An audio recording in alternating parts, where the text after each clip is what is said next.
How many people here, by show of hands, you are here and part of the reason why you are where you are now is because you had a teacher who affected the path in your life? Let me see a show of hands. Wow, almost everybody here. You know, that's, I hear sometimes people talking about education. They'll say, you know, we need to run schools more like businesses, but I really think they've got that backwards. I think if we really look at leadership and the lessons, maybe we need to groom leaders to be a little more like teachers. You know, I had that privilege for a lot of years to teach, and I haven't set foot in a classroom in 20 years. And yet, a few weeks ago, I got a call. I came in on my business line, and there was a woman's voice, and she said, is this Mr. Caperton, who taught at Hamilton High School back in 1984? And she had a very heavy dialect. Clearly, she wasn't a native English speaker. And so I said, yes. And she said, oh, Mr. C, I found you.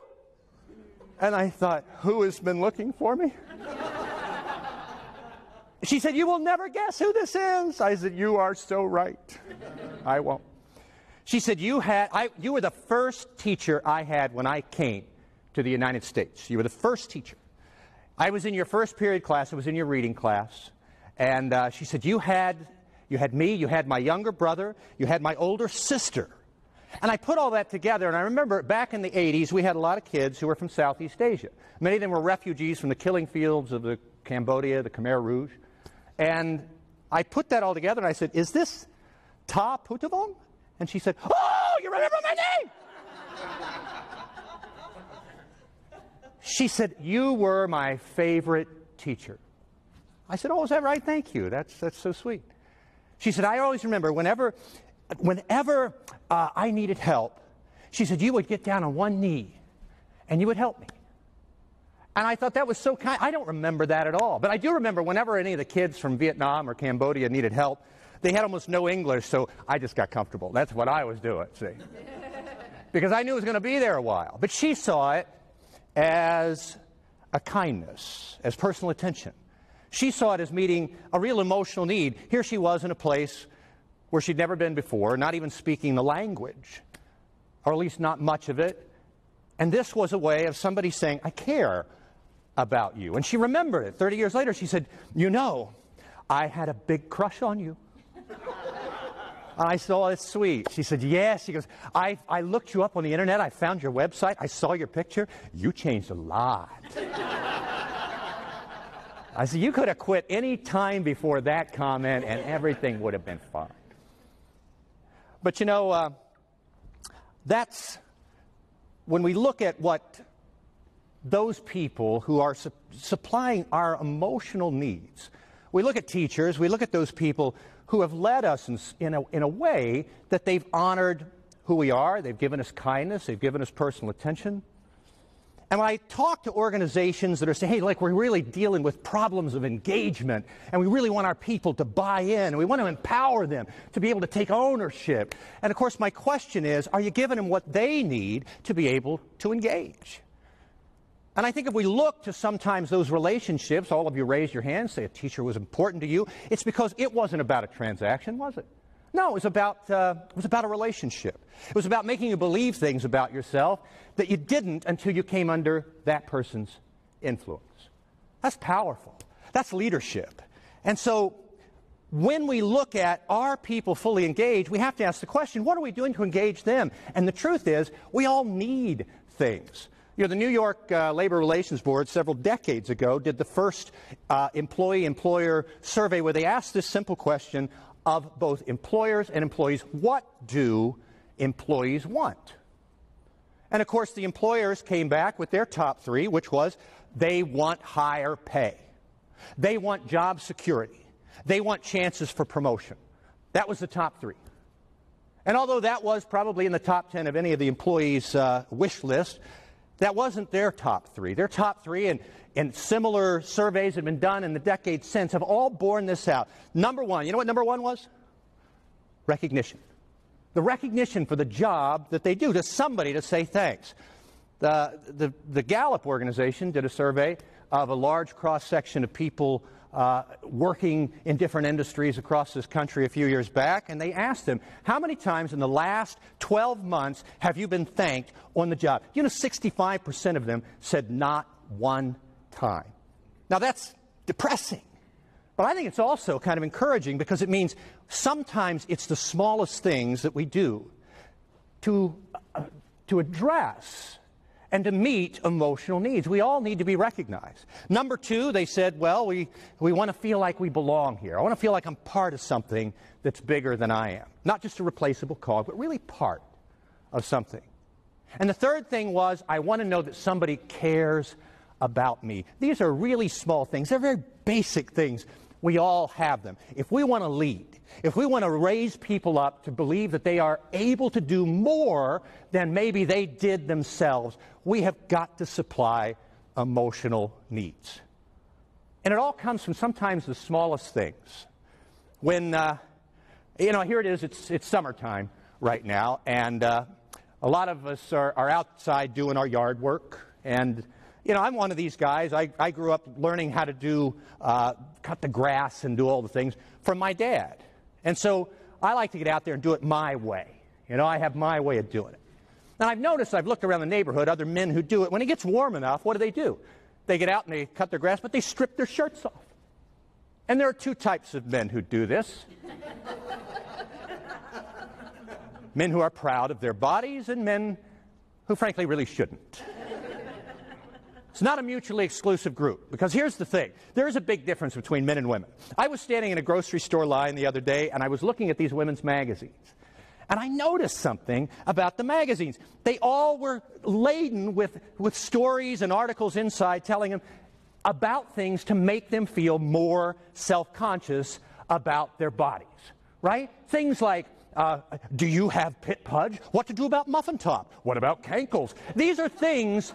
And women are, yeah, I think I have. I didn't even know what that was. Now I got to worry about it. Men, we're just not affected by that, because culturally we haven't had that pressure put on us. We are all kind of happy with what we see. I don't care. A man can look like a reflection of a garden gnome in a car window. Doesn't matter. They will step out of a shower in front of a full-length mirror and go, not bad. Right? That's just how we're made. We're just not worried. But I have a friend of mine who, when he goes out, he takes his shirt off and he cuts the grass, and he looks great. Nobody complains because everything's in the right place. So I was over there one day, and I had to comment. I said, boy, you look great. I don't want this to be weird or anything, but you look fantastic. How do you do that? And now, he's from the South, and I love to hear all this variety of accents and dialects as I travel around the country. And everything he says, it sounds real nice. It does. He could say, why don't y'all get off my lawn? You go, thank you. I will. But he said, Dave, all I do is, I just maintain this after I worked out a lot. He goes, I just go down to the gym 3 times a week. He goes, in fact, I could take you down there with me. I could show you 6 basic exercises that'll work every major muscle group in your body. He said, why, in 24 workout hours, you can have a body you'd be proud of. And I thought, 24 hours? I'm going to be buff by the weekend. This is great. Then I learned that workout hours are a little like dog years or days on Jupiter. It's not the same measurement of time. It's 1 hour each day, 3 days each week for 8 weeks. That's how long it takes to see a result. But I went, and we got down there, and I said, okay, what are we going to do first? He said, we're going to start working on the large muscles of the lower body. So we're going to start with some squats. And he put a weight on my shoulder. He goes, okay, now squat way down. And I did. And he goes, now come back up. And, it hurt. Okay? It did. It hurt a lot. But I got finally up to a standing position. I was proud of myself. I said, I did it. He said, well, don't get too excited, Dave. That's just one. We're going to do 9 more of those in our first set. And then we're going to do 2 other sets of that, and then we're going to do 5 other exercises, do 3 sets each. And I did that math right in my head, and I said, no, we ain't. That is not happening today or any other day, for that matter. But I did. I struggled through maybe 7. I think 7 of them is what I got to. By the time I got to 4, I started making noises. Awful noises, just guttural sounds, veins popping out of my neck, sweat stinging my eyes. It hurt. Everything below my waist was just in agony. And finally, huffing and puffing, I stopped about 7 in. I said, what do I get out of this exercise? He said, Dave, you do this exercise for the next 8 weeks, man, you'll have you a butt that'll crack walnuts. I said, that's what we're working toward? I put the weight down. I said, I don't want one. I said, that's just not a skill I see myself using. Not even as a party trick, really. Do you think? Really? No. But my question is this. If I had stuck with it, would I see a result? Yeah. Because we know that your body doesn't have the choice to respond as it wants to. It must. You put resistance on muscles, they have to get stronger. That's the way it works, right? There are things that are processes. But very often we overlook it's the small things. I went for that one workout and I stopped. It made no difference except I was stoved up for 2 days. That was it. So if I want to really make a change, if you want to make a change in your organization, if you want to make a change in your leadership, it's not the big things you do once in a while. It's the small things you do all the time. It's granular change. It's the ability to say, I'm going to practice something that I can sustain that's small. And sometimes it's simple as a thank you. Every single day that I make sure that I'm expressing gratitude to the people in the organization and who I lead who bring value to what they do. That not a 24-hour period goes by that I don't do that. You know, my dad was a sales manager and he traveled a lot.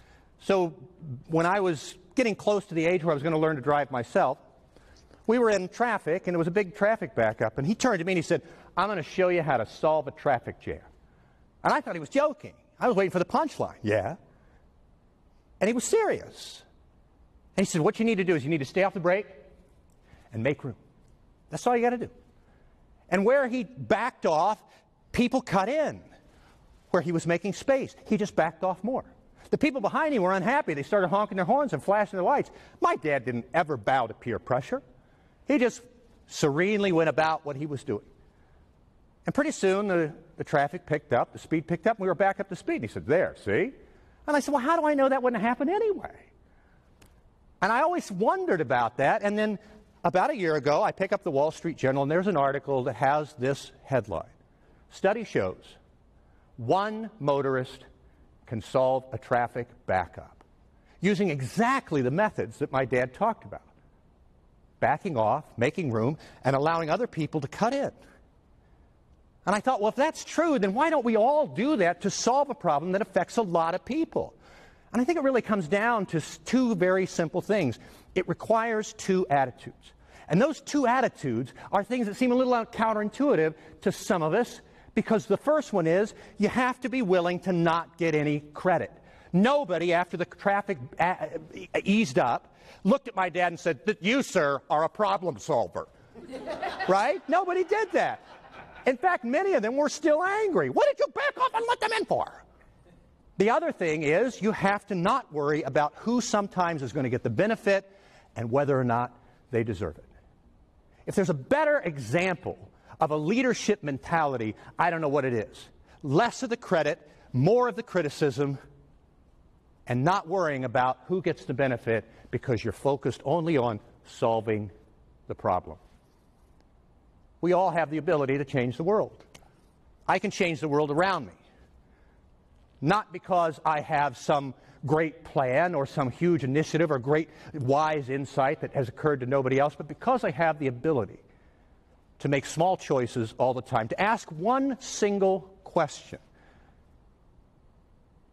What can I do?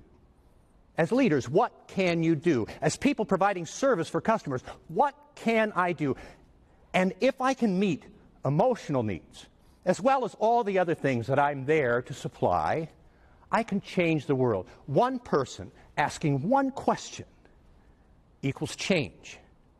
A whole lot of people asking that same question creates culture.